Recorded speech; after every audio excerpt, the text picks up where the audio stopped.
তুমি এটা ছিঁড়ে ফেললা?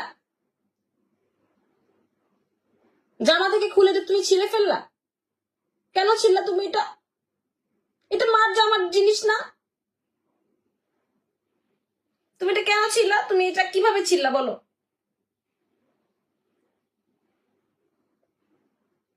তুমি আমার আলমারি থেকে জামা বের করে নিয়ে জামা থেকে এত সুন্দর একটা জিনিস ছিঁড়ে ফেললা।